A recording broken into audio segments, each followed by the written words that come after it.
ನಮಸ್ಕಾರ ವೀಕ್ಷಕರೇ, super healthy ಕಾರ್ನರ್ನ ಇವತ್ತಿನ ಸ್ಪೆಷಲ್ ರೆಸಿಪಿ ಮರ್ವಾಯಿ ಪುಂಡಿ. ಮಂಗಳೂರಿಗರಿಗೆ ನಮಗೆ ಮರ್ವಾಯಿ ಪುಂಡಿ ಅಂದರೆ ಬಲು ಇಷ್ಟ. ಇದನ್ನು ಯಾವ ರೀತಿಯಲ್ಲಿ ಮಾಡೋದಂತ ನಾನು ನಿಮಗೆ ತೋರಿಸ್ಕೊಡ್ತೇನೆ. ಈವರೆಗೆ ನನ್ನ ಚಾನೆಲ್ನ ಸಬ್ಸ್ಕ್ರೈಬ್ ಮಾಡಲಿಲ್ಲಂದರೆ ದಯವಿಟ್ಟು ಸಬ್ಸ್ಕ್ರೈಬ್ ಮಾಡಿ, ಸಪೋರ್ಟ್ ಮಾಡಿ. ಸೂಪರ್ ಟೇಸ್ಟಿ ಮರ್ವಾಯಿ ಪುಂಡಿ. ಬನ್ನಿ ವೀಕ್ಷಕರೇ, ಮರ್ವಾಯಿ ಪುಂಡಿನ ಯಾವ ರೀತಿ ಮಾಡೋದಂತ ನೋಡುವ. ಇಲ್ಲಿ ನಾನು 1 kg ಮರ್ವಾಯಿ ತಗೊಂಡಿದ್ದೇನೆ. ಈ ಮರ್ವಾಯಿ ಏನಿದೆ ಇವಾಗ ಚೆನ್ನಾಗಿ ಕ್ಲೀನ್ ಮಾಡ್ಕೊಳ್ತೇನೆ. ಹಾಗೆ ಸ್ವಲ್ಪ ಹೊತ್ತು ನಾವು ನೀರಿನಲ್ಲಿ ಹಾಕಿ ಇಡಬೇಕು, ಯಾಕಂದರೆ ಇದರಲ್ಲಿ ಮರಳೆಲ್ಲ ಇದ್ದರೆ ಹೋಗುತ್ತೆ. ಮತ್ತು ಈ ಚಿಪ್ಪನ್ನು ಈ ರೀತಿ ಓಪನ್ ಮಾಡಿ ನೋಡಿ. ನಿಮಗೆ 2 ಬದಿದ್ದು ಚಿಪ್ ಬೇಡ ಅಂತೇಳಿ ಆದರೆ 1 ಬದಿದ್ದು ಸಾಕಂತೇಳಿ ಆದರೆ 1 ಬದಿದ್ದೇ ಇಡ್ಬೋದು. 1 ಬದಿದ್ದು ಈ ರೀತಿ ತೆಗೆದು ಒಂದನ್ನು ಬಿಸಾಡಿ ಇಷ್ಟನ್ನು ಇಡ್ಬೋದು ನಿಮಗೆ. ಇವಾಗ ನಾನು ಬೇರೆ ಪಾತ್ರೆಯಲ್ಲಿ ಇಟ್ಟಿರ್ತೇನೆ. ಒಂದು ನಿಮಗೆ ಈಸಿಲಿ ಓಪನ್ ಆಗುತ್ತೆ, ಕೆಲವೊಂದು ಓಪನ್ ಆಗಲ್ಲ ಚಿಪ್ಪು. ಸ್ವಲ್ಪ ಕತ್ತಿ ಅಥವಾ ಚಾಕುವಿನ ಸಹಾಯದಿಂದ ಈ ರೀತಿ ಓಪನ್ ಮಾಡಿಕೊಳ್ಳಿ. ನೋಡಿ, ಚೆನ್ನಾಗಿದೆ, ಇದು ಮಾತ್ರ ಒಳ್ಳೆ ಮಾಂಸ ಇದೆ. ನಾನು 1 ಚಿಪ್ಪನ್ನು ಮಾತ್ರ ಇಡ್ತೇನೆ, ಇನ್ನೊಂದು ಬಿಸಾಡ್ತೇನೆ.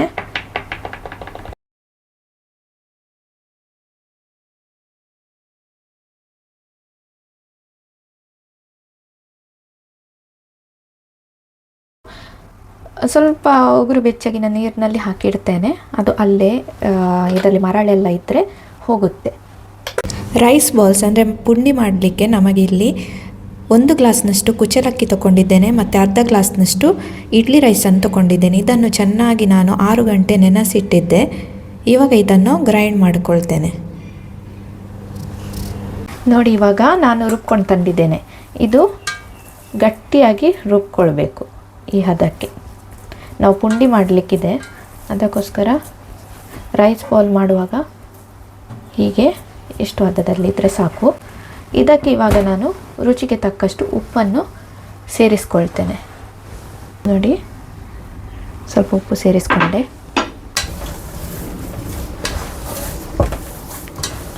ನಾವು 2 ಸರ್ತಿ ರುಬ್ಬಿದ್ದಿದೆ, ಅದು ಕರೆಕ್ಟಾಗಿ ಮಿಕ್ಸ್ ಮಾಡಿಕೊಂಡ್ರೆ ಹದ ಸರಿಯಾಗಿರುತ್ತೆ ಹಿಟ್ಟಿದ್ದು.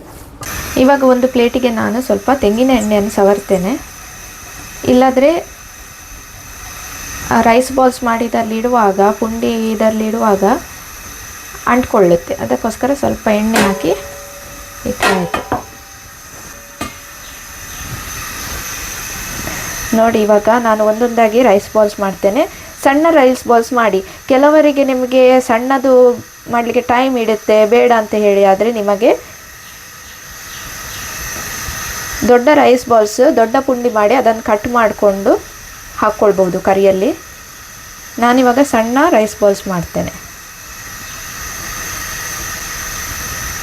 ಸಣ್ಣ ರೈಸ್ ಬಾಲ್ಸ್ ಈ ರೀತಿ ಮಾಡಿ ಹಾಕಿದರೆ, ಪುಂಡಿ ಮಾಡಿ ಹಾಕಿದರೆ ನಿಮಗೆ ತಿನ್ನಲಿಕ್ಕೆ ಚೆನ್ನಾಗಿ ಒಳ್ಳೆಯದಾಗುತ್ತೆ ತಿನ್ನಲಿಕ್ಕೆ.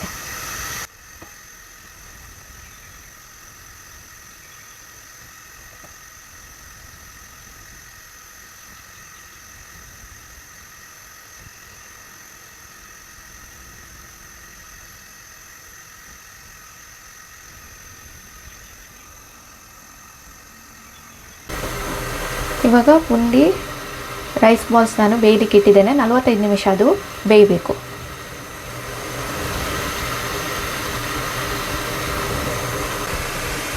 ಅದು ಪುಂಡಿ ಬೇಯ್ತಾ ಇರಲಿ, ನಾವಿಲ್ಲಿ ಮಸಾಲಕ್ಕೆ ರೆಡಿ ಮಾಡುವ. ಇಲ್ಲಿ ನಾನು ಮಸಾಲಕ್ಕೆ 5 ಟೀ ಸ್ಪೂನ್ನಷ್ಟು ಕೊತ್ತಂಬರಿ ಬೀಜ, 1 ಟೀ ಸ್ಪೂನ್ನಷ್ಟು ಜೀರಿಗೆ, ಹಾಗೆ ಅರ್ಧ ಟೀ ಸ್ಪೂನ್ನಷ್ಟು ಕರಿಮೆಣಸು ಮತ್ತು ಸ್ವಲ್ಪ ಹುಳಿ ತೊಗೊಂಡಿದ್ದೇನೆ. 4 ಬೆಳ್ಳುಳ್ಳಿ ಹೆಸರು ತೊಗೊಂಡಿದ್ದೇನೆ. 7 ರಿಂದ 8 ಬ್ಯಾಡಗಿ ಮೆಣಸನ್ನು ತೊಗೊಳ್ಬೇಕು. ಮತ್ತು 3-4 ಲವಂಗ ಮತ್ತು 1 ಇಂಚು ಚಕ್ಕೆ, ಹಾಗೆ ಸ್ವಲ್ಪ ಅರಶಿನ ಹುಡಿ ಸಹ ಬೇಕು. 1 ಟೀ ಸ್ಪೂನ್ನಷ್ಟು ಅರಶಿನ ಹುಡಿ ಸಾಕು. ಹಾಗೆ ಇಲ್ಲಿ 3 ದೊಡ್ಡ ಈರುಳ್ಳಿಯನ್ನು ನಾನು ಉದ್ದಕ್ಕೆ ಹೆಚ್ಕೊಂಡಿದ್ದೇನೆ ಮತ್ತು ಅರ್ಧ ತೆಂಗಿನಕಾಯಿ ತುರಿ ಇದೆ.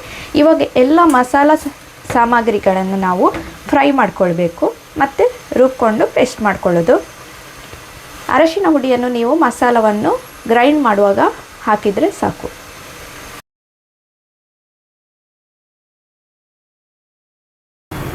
ನಾನಿವಾಗ ಒಂದು ಕಾವಲಿಗೆ ತೆಂಗಿನ ಎಣ್ಣೆ ಹಾಕಿ ಅದರಲ್ಲಿ ಈ ಮಸಾಲ ಐಟಮ್ಸ್ ಏನಿದೆ ಇದನ್ನು ಫ್ರೈ ಮಾಡ್ಕೊಳ್ತೇನೆ. ಕಡಿಮೆ ಉರಿಯಲ್ಲಿ ಇದನ್ನು ಫ್ರೈ ಮಾಡಿಕೊಳ್ಬೇಕು.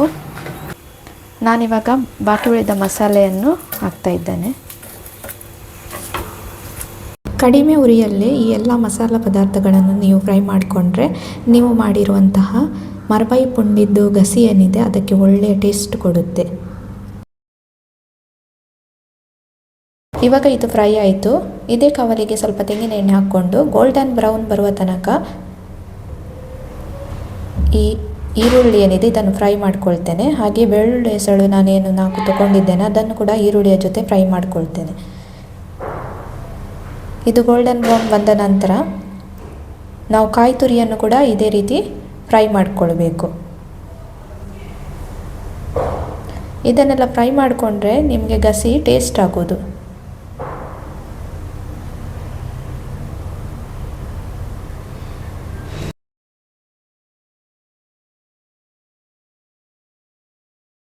ನೋಡಿ ಇವಾಗ ಇದು ಸಹ ಫ್ರೈ ಆಯಿತು.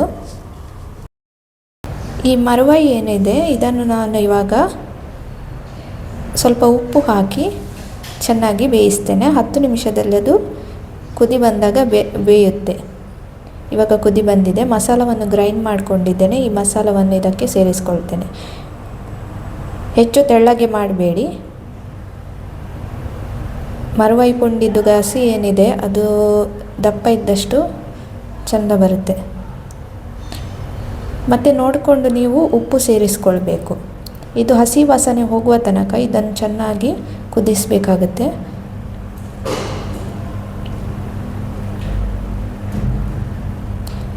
ಇವಾಗ ರುಚಿಗೆ ತಕ್ಕಷ್ಟು ಉಪ್ಪು ಸೇರಿಸ್ಕೊಳ್ತಾ ಇದ್ದೇನೆ.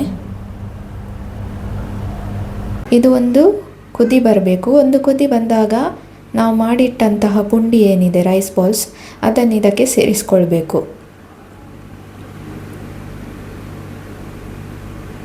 ನೋಡಿ ಎಷ್ಟು ಚೆನ್ನಾಗಿ ಬಂದಿದೆ.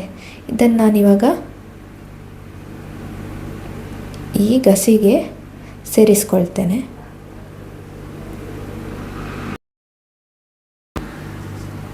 ಒಳ್ಳೆ ಪರಿಮಳ ಬರ್ತಾ ಇದೆ ಈ ಗಸಿ. ಕೆಲವೊಮ್ಮೆ ಈ ಪುಂಡಿಯನ್ನು ನಾವು ಮಾಡಿರ್ತೇವೆ ಅದು ನಾವು ಬೇಯಿಸುವಾಗ ಒಂದಕ್ಕೊಂದು ಅಂಟಿಕೊಂಡಿರ್ತದೆ. ಅದನ್ನು ಬಿಡಿಸ್ಕೊಂಡು ಇದಕ್ಕೆ ಹಾಕ್ಕೊಳ್ಳಿ.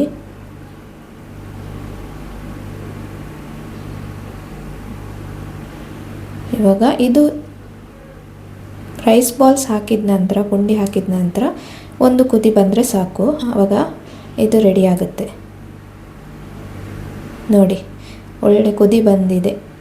ಗಸಿನೂ ಚೆನ್ನಾಗಿ ಪರಿಮಳ ಬರ್ತಾ ಇದೆ. ಇವಾಗ ನಾನು ಇದನ್ನು ಪಕ್ಕಕ್ಕಿಡ್ತೇನೆ. ಹಾಗೆ ಒಗ್ಗರಣೆಗೆ ನಾನಿಲ್ಲಿ 1 ಟೀ ಸ್ಪೂನ್ನಷ್ಟು ಕೊಬ್ಬರಿ ಎಣ್ಣೆ ತೆಂಗಿನ ಎಣ್ಣೆ ಹಾಕಬೇಕು. ಮತ್ತು 1 ಟೇಬಲ್ ಸ್ಪೂನ್ನಷ್ಟು ತುಪ್ಪ ಹಾಕಿದ್ದೇನೆ. ಮತ್ತು ಇದಕ್ಕೆ ಸ್ವಲ್ಪ ಕರಿ ಲೀವ್ಸ್ ಹಾಕ್ತಾ ಇದ್ದೇನೆ. ಮತ್ತು 1 ಈರುಳ್ಳಿ ಉದ್ದಗೆ ಹೆಚ್ಚಿದ್ದು ಇದನ್ನು ಚೆನ್ನಾಗಿ ಫ್ರೈ ಮಾಡಿಕೊಳ್ಬೇಕು. ಮತ್ತು ಒಗ್ಗರಣೆ ಹಾಕಬೇಕು. ವಾಹ್ ಎಂಥ ಘಮ ಗೊತ್ತುಂಟ. ಇವಾಗಲೇ ತಿಂದು ಬಿಡೋಣ ಅನ್ನುವಷ್ಟು ಪರಿಮಳ ಬರ್ತಾ ಇದೆ. ಮರವಾಯಿ ಪುಂಡಿ ರೆಡಿಯಾಗಿದೆ. ಈ ಮರವಾಯಿ ಪುಂಡಿ ನೋಡ್ತಾ ಇದ್ದರೆ ಉಂಟಲ್ಲ ಬಾಯಲ್ಲಿ ನೀರು ಬರ್ತಾ ಇದೆ.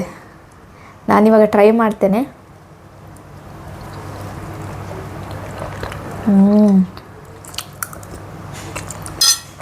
ಸಖತ್ತಾಗಿದೆ. ಇದನ್ನು ನೀವು ಖಂಡಿತ ಟ್ರೈ ಮಾಡಬೇಕು. ಖಂಡಿತ ಟ್ರೈ ಮಾಡ್ತೀರಾ. ಹಾಗೂ ಹೇಗಾಗಿದೆ ಅಂತ ರೆಸಿಪಿ ನನಗೆ ಕಮೆಂಟ್ ಬಾಕ್ಸಲ್ಲಿ ತಿಳಿಸಿ. ತಿಂತಾನೆ ಇರುವಂತ ಅನಿಸುತ್ತೆ, ಅಷ್ಟು ಚೆನ್ನಾಗಿ ಬಂದಿದೆ. ನನ್ನ ಚಾನೆಲ್ನ ಸಬ್ಸ್ಕ್ರೈಬ್ ಮಾಡಿ. ನನ್ನ ರೆಸಿಪೀಸ್ ಇಷ್ಟ ಆದರೆ ನನಗೆ ಸಪೋರ್ಟ್ ಮಾಡಿ. ಮತ್ತು ಕಮೆಂಟ್ ಬಾಕ್ಸಲ್ಲಿ ಯಾವ ರೀತಿಯಾಗಿದೆ ಅಂತ ತಿಳಿಸಿ. ಇನ್ನಷ್ಟು ವಿಶೇಷ ರೆಸಿಪಿಗಳೊಂದಿಗೆ ನಾನು ನಿಮ್ಮ ಮುಂದೆ ಬರ್ತೇನೆ. ಅಲ್ಲಿಯವರೆಗೂ ಬಾಯ್.